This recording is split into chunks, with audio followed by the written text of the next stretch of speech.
राधे राधे दोस्तों, welcome back to my new video. तो आज मैं ये ब्लॉग नहीं बना रहा हूँ। एक्चुअल में क्या है कि मेरे साथ कुछ स्कैम हुआ है। मैं उसके बारे में आप लोगों को बताने जा रहा हूँ।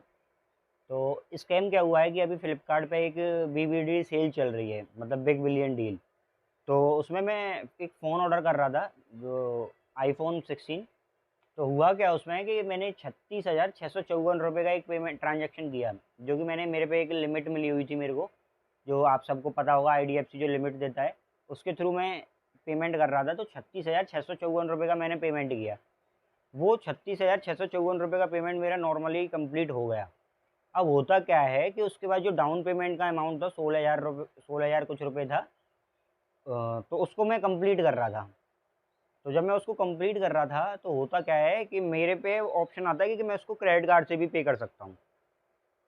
तब मैं उसको क्रेडिट कार्ड से पे करने जाता हूँ, तो मेरा जो पेमेंट है, आई डोंट नो क्यों हुआ, कैसे हुआ, किस वजह से हुआ। बैलेंस भी अवेलेबल था मेरे कार्ड में, बट किस वजह से वो सारी चीज़ें हुई, मेरा जो क्रेडिट कार्ड का जो पेमेंट था वो डिक्लाइन हो गया।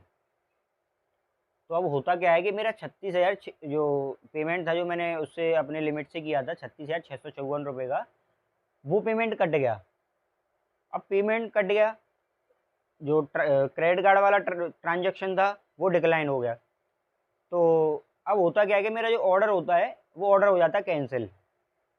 जब ऑर्डर कैंसिल हो जाता है तो मेरे 36,654 जो पेमेंट है वो फंस जाता है।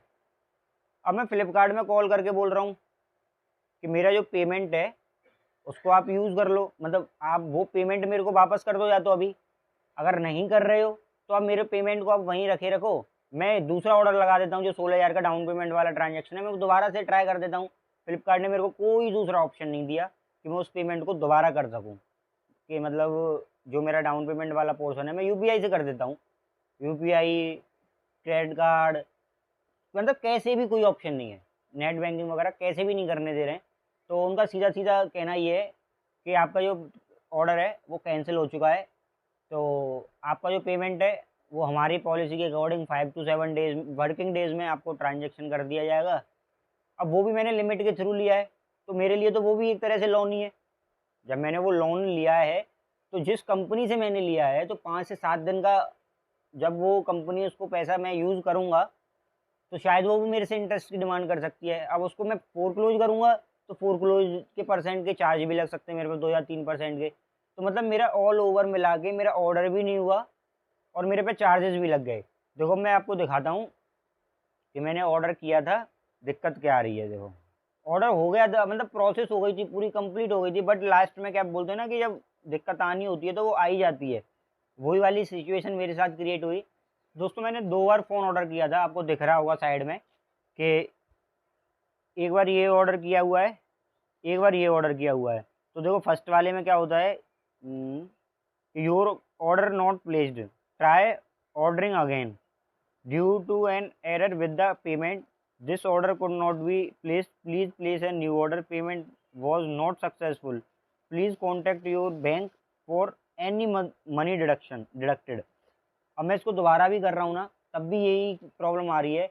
और मेरा जो कार्ड है ना वो भी फ्लिपकार्ट ने हटा दिया है, मतलब जिस कार्ड के थ्रू मैंने पेमेंट किया था, जिसकी मेरे पास लिमिट थी, वो कार्ड भी फ्लिपकार्ट ने अभी हटा दिया है कि मतलब वो कार्ड ही नहीं है, मतलब फ्लिपकार्ट पे कि मैं उस पेमेंट को दोबारा प्रोसेस कर सकूँ।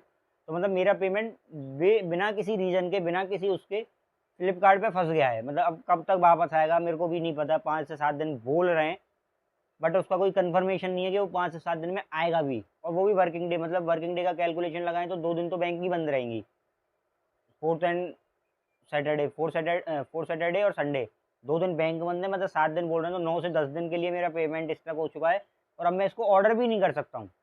तो सबसे बड़ी प्रॉब्लम तो ये है कि मैं ऑर्डर नहीं कर पा रहा हूँ। अगर ये उसी पेमेंट को प्रोसेस कर लेते तो मैं ऑर्डर कर पाता, एटलीस्ट कम से कम मेरा फ़ोन ऑर्डर हो जाता, तो मेरे को प्रॉब्लम नहीं थी। अब मैं 7 दिन 10 दिन के लिए मेरा पेमेंट फंस गया, ऑर्डर हो नहीं पा रहा है। अब उस जिस बैंक से मैंने किया था वो प्रोसेस, अब उसके भी मेरे को चार्जेस देने पड़ेंगे। तो मतलब मेरे लिए तो किसी मतलब की ही नहीं रहा ना ये। अगर आप, मतलब मैं चलो मान रहा हूँ कि किसी रीज़न से, टेक्निकल रीज़न से, या जो भी रीज़न हो, अगर एक बार पेमेंट डिक्लाइन हो गया, तो आपको सेकंड ऑप्शन तो किसी तरीके का देना चाहिए ना, कि मैं किसी दूसरे ऑप्शन के थ्रू उस पेमेंट को कर सकूं। अब इसमें नुकसान तो मेरे ही हुआ कि मेरे 37,000 रुपये व्यर्थ में फंस गए, इसका कोई रीज़न भी नहीं है। अब उसका मेरे को इंटरेस्ट भी पे करना पड़ेगा, फोरक्लोज होगा तो उसके फोरक्लोज के चार्ज भी मेरे को पे करने पड़ेंगे। मेरा तो कुछ भी नहीं रहा इसमें, बिना किसी रीजन के मेरा तो लॉस ही लॉस है और मेरा ऑर्डर भी नहीं आएगा। तो मैं यही सजेस्ट करूँगा, अगर आप डायरेक्ट इसको परचेज कर सको ना बीवीडी के थ्रू तो आप परचेज कर लेना। बट अगर किसी पेमेंट के थ्रू कर रहे हो ना, किसी थर्ड पार्टी पेमेंट के थ्रू, तो यार मेरा मानना तो यह है कि बिल्कुल ही मत करना, क्योंकि बीवीडी में ना इतना ट्रैफिक है फ्लिपकार्ट पे का जिसका कोई तोड़ नहीं। तो उसकी ना सिस्टम मेरे को नहीं समझ में आ रहा है कि किस तरीके से होता है। नॉर्मली क्या होता है पता है, कि जब हम जिस तरीके से मैंने ऑर्डर किया तो हमने ऑर्डर कर दिया, और जैसे मैंने दूसरा ऑप्शन जब क्रेडिट कार्ड से मैं कर रहा था ना, तो वो पेमेंट अगर ऑथराइज हो जाता है, नॉर्मली केस में वो डिक्लाइन नहीं होता है। जब आपका प्रोसेस ही हो जाएगा तो वो ऑर्डर हो जाता है, कोई दिक्कत नहीं आती। बट पता नहीं ये बीबीडी की वजह से हुआ है, किस रीजन से हुआ है, आई डोंट नो।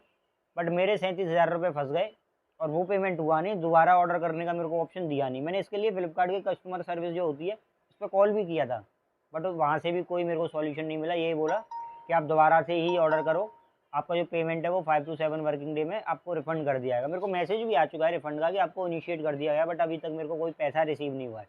और इस बात को कम से कम 2 से 3 दिन हो भी चुके हैं, तब मैं ये पैसा नहीं मिला है। इसलिए आपके लिए वीडियो बना रहा हूँ कि मतलब आपको अगर डायरेक्ट परचेज़ करना है यू कैन डू, बट अगर आपको किसी थर्ड पार्टी के थ्रू पेमेंट करना है तो मेरा सजेशन यही है कि यार मत ही लेना, फिर बेकार ही है, क्योंकि मैं भुगत के बैठा हूँ तो मज़ा नहीं आया मेरे को। तो दोस्तों मैंने कोई खास वीडियो बनाई भी नहीं थी आज मैंने, क्योंकि मेरा मन ही नहीं किया ब्लॉगिंग वगैरह करने का, क्योंकि यार मेरा पेमेंट मेरे को नहीं अच्छा लग रहा था। तो मैं इस वीडियो को यहीं ख़त्म करता हूँ। अगर आपको अच्छी लगी हो वीडियो, नॉलेज ठीक लगी हो, तो लाइक करना, शेयर करना, एंड अपने दोस्तों को भी जो भी परचेज़ करना चाह रहे हो बीवीडी से उनको ये वीडियो शेयर भी करना, क्योंकि बहुत रिस्की है भाई, कभी भी कुछ भी हो सकता है, क्योंकि ट्रैफिक इतना ज़्यादा हो जाता है कि ये साइट्स भी कंट्रोल नहीं कर पाती, क्योंकि एकदम से ट्रैफिक आता है। तो चलो इस वीडियो को ख़त्म करते हैं। Like share and subscribe.